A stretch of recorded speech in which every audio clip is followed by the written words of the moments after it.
CPM party చేపట్టిన ఇంటింటికి విరాళం కార్యక్రమానికి ప్రతి ఒక్కరూ సహకరించాలని సిపిఎం పార్టీ అనంతపురం జిల్లా కార్యదర్శి రామ్ భూపాల్ విజ్ఞప్తి చేశారు. స్థానిక పార్టీ కార్యాలయంలో మీడియా సమావేశం ఏర్పాటు చేశారు. ఈ సందర్భంగా ఆయన మాట్లాడుతూ ప్రజల కోసం వివిధ రకాల కార్మికుల సమస్యల పరిష్కారం కోసం అహర్నిశలు కృషి చేసే పార్టీ కేవలం సిపిఎం అన్నారు. అటువంటి పార్టీ నిర్వహణకు ఈ నెల 19 నుండి 22 వరకు 4 రోజుల పాటు విరాళాలు సేకరించడం జరుగుతుందన్నారు. కావున ప్రతి ఒక్కరూ సహకరించాలని వారు కోరుకున్నారు. ప్రజల కోసం నిరంతరం ప్రజా సమస్యల మీద పనిచేస్తుంది. ఈ పార్టీ నిర్వహణకు కార్యక్రమాల అవసరాలకు ప్రజల దగ్గరికి వెళ్లి విరాళాలు వసూలు చేయడం అనేది సిపిఎం విధానం. అందుకనే ఈ నెల 19 నుంచి 22 వరకు 4 రోజుల పాటు అనంతపురం నగరంలో దాదాపు అన్ని ఇళ్లను షాపుల్ని కలిసి ప్రజలు ఇచ్చినటువంటి విరాళాలని ఆ విరాళాల ద్వారా రాబోయే రోజుల్లో సిపిఎం చేపట్టే ఉద్యమాల్ని ప్రజలకు వివరిస్తూ క్యాంపెయిన్ నిర్వహిస్తున్నాం.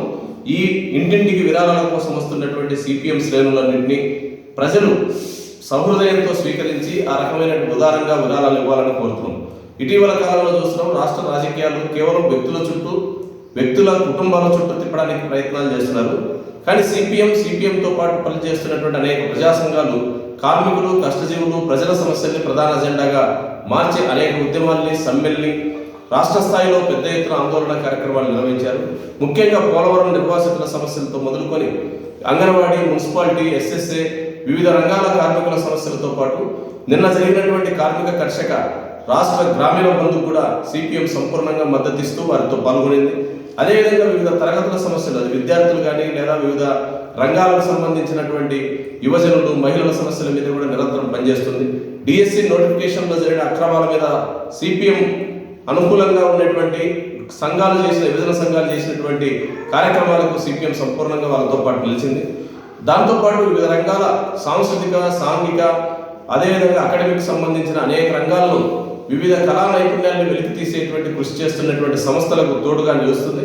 అందుకనే బహుముఖ కార్యక్రమాలు నిర్వహిస్తున్న సిపిఎం ఉద్యమాభివృద్ధికి విరివిగా విరాళాలు ఇవ్వండి. మీరు ఇచ్చే విరాళాల ద్వారా ప్రజా సమస్యల మీద మరింత విస్తృతంగా పనిచేయడానికి వీలవుతుంది. దాంతోపాటు ఇతర రాజకీయ పార్టీలన్నీ కార్పొరేట్ల చుట్టూ, కాసులు ఉన్న వారి చుట్టూ తిరుగుతుంటే సిపిఎం కష్టజీవుల చుట్టూ తిరుగుతుంది. కాబట్టి ఈ తేడాను గమనించి ఉదారంగా విరాళాలు ఇవ్వాలని ఈరోజు సుప్రీంకోర్టు కూడా ఏదైతే ఎన్నికల బాండ్ల మీద రాజ్యాంగ విరుద్ధమని ప్రకటించిందో, ఈ నేపథ్యంలో సిపిఎం ఆ కేసును కోర్టులో వేసి ఈ రకమైన అక్రమ పద్ధతుల్లో డబ్బుల్ని కార్పొరేట్ కంపెనీల నుంచి వసూలు చేసేటువంటి రాజకీయ అధికార పార్టీల నాయకుల్ని ఎండగట్టే ప్రయత్నం చేసింది. కాబట్టి సిపిఎం అనుసరిస్తున్నటువంటి ఒక ప్రత్యామ్నాయ విధానాన్ని, ప్రజానుకూలమైన విధానాన్ని మరింత పెద్ద మనసుతో స్వీకరించాలని చెప్పేసి నగర ప్రజలకు విజ్ఞప్తి చేస్తున్నాం. రేపటి నుంచి జరిగేటువంటి ఇంటింటి క్యాంపెయిన్ని పెద్ద ఎత్తున మీ సహాయ సహకారాలు అందించాలని మరొకసారి విజ్ఞప్తి చేస్తున్నాం.